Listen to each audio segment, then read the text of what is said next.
So we have the partial pressure of oxygen here to be partial pressure of oxygen to be what?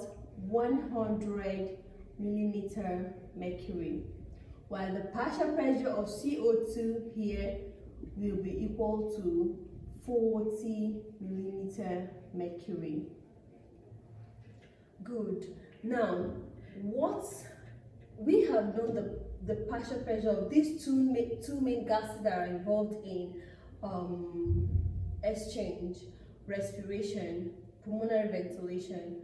Now, what are their pressures in the capillary? So, the pressure of oxygen here, is what? Is 40 millimeter mercury, while the pressure of CO2 here is equal to what? Is equal to 45 millimeter mercury. Okay, so if we look at, let's compare first that of oxygen. If we look at the pressure of oxygen here, we have 100, and the pressure here is what? 40. So what is the gradient?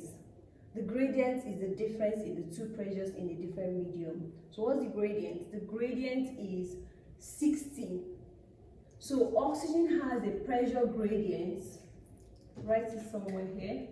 Pressure gradient of oxygen is equal to 60 millimeter of mercury.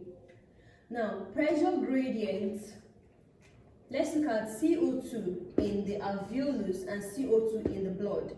CO2, the pressure of CO2 in the alveolus is 40 millimeter mercury.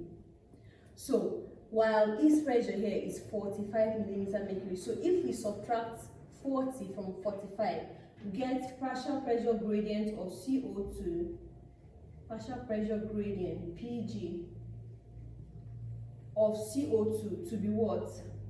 To be 5 millimeter mercury. That's the gradient, the difference.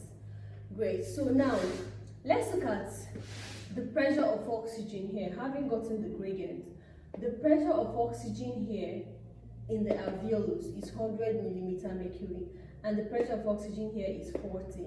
Now, the law of movement of gas says that gases move from area of high partial pressure to area of low partial pressure. So oxygen tends to move into the blood because it has what? It has what? Higher partial pressure from the alveoli. So it moves from the alveoli into what? The blood. While CO2 has higher partial pressure here than in the alveolus. So because of that law, it moves here. It moves like this. So CO2 moves this way, moves from the blood into the alveoli, respecting pressure gradient. Okay, so I have to note that there are three processes that are involved in this. The first process will be ventilation. So for gas exchange to happen, ventilation will happen. Ventilation is movement of air into the alveolus. Now, for gas exchange to happen again, perfusion must happen. Perfusion is the movement of blood into the pulmonary capillaries.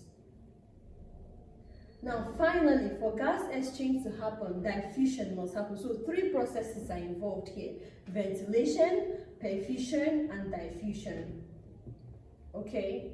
So, now, having known that the pressure gradient of oxygen is 60 and the pressure gradient of CO2 is just 5, this simply means that oxygen will diffuse faster than CO2 moving like this. Oxygen will move faster than CO2 moving like this.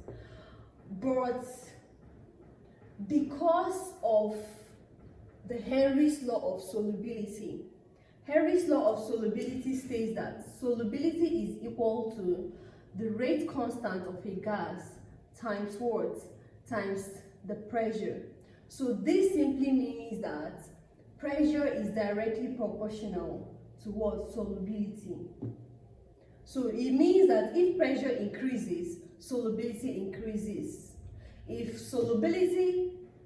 pressure decreases, solubility of that gas will decrease. So looking at these two gases in this solvent, which is the blood, looking at it here, which one has high pressure? CO2, right? So because of that, CO2 is more soluble than oxygen. So because it's more soluble, it tends to move faster than oxygen. So you see that there is a balance now. Initially, oxygen was, being faster because of its gradient. Now, carbon dioxide here is also fast. So this one is fast in its own way, and this one is also fast in its own way. So you see that they can now equalize. So because the movement of gas must be equal, the amount of oxygen must be equal to the amount of CO2 that is being exchanged. And in any case where oxygen is more, the body tries to adjust to make CO2 available to have a perfect exchange. Okay, great. So if you understood this, let's move to how it's actually offload and unload.